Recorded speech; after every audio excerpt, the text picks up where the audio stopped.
Fly me to the moon. Let me play up there with those stars. Okay, so we are going to continue with our solution stoichiometry, kind of like what we started with in chapter 3 at the end, and also what we did in our lab, the hardness of water lab, and just take it further here.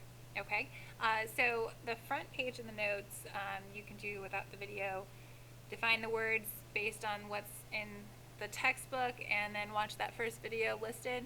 That is a YouTube video, so I will show it at the beginning of class in case you don't have access to YouTube.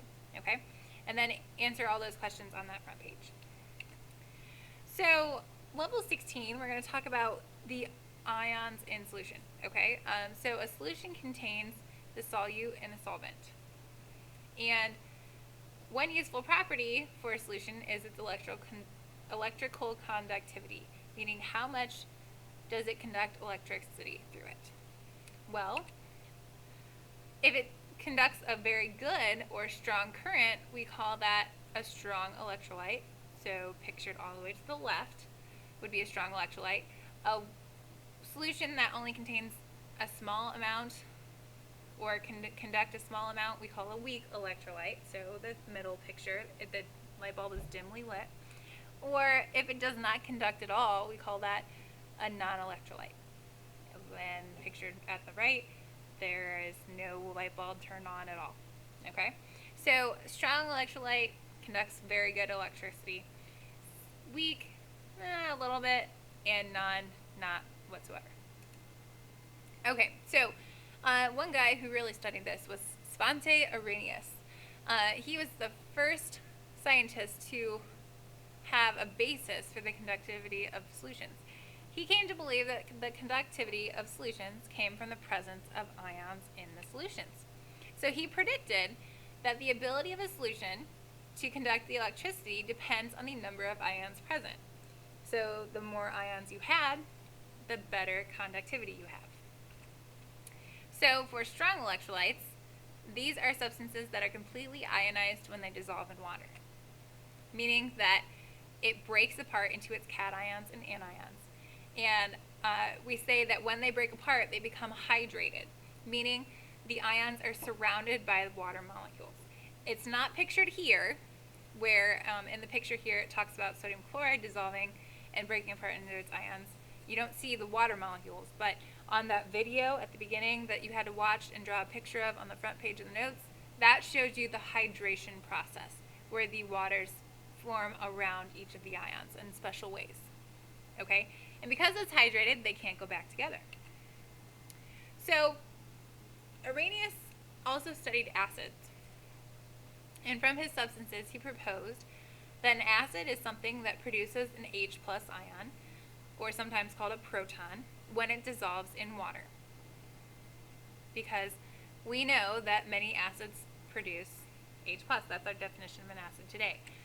So some strong acids, meaning they act like strong electrolytes, are sulfuric, nitric, and hydrochloric acids.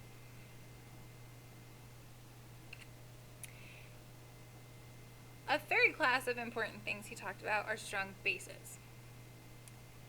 So again, they break apart into their ions. A base, a strong base, is something that contains the hydroxide ion. Okay, so when the hydroxide separates completely, it would break apart from the cation and then move independently through. So some common strong bases would be sodium hydroxide and potassium hydroxide. Anything that contains a hydroxide ion.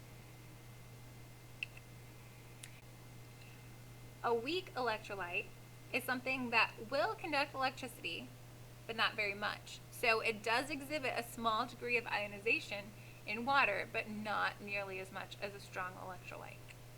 So the most common weak electrolytes are weak acids and weak bases. Okay, what I have pictured here is actually vinegar, and that contains acetic acid. Acetic acid is a weak acid because only about 1% of its molecules will dissociate completely in aqueous solution. So as pictured here, if each molecule is an acetic acid molecule, 1 out of the 5 pictured actually break apart into its ions, the acetate ion and the hydrogen ion.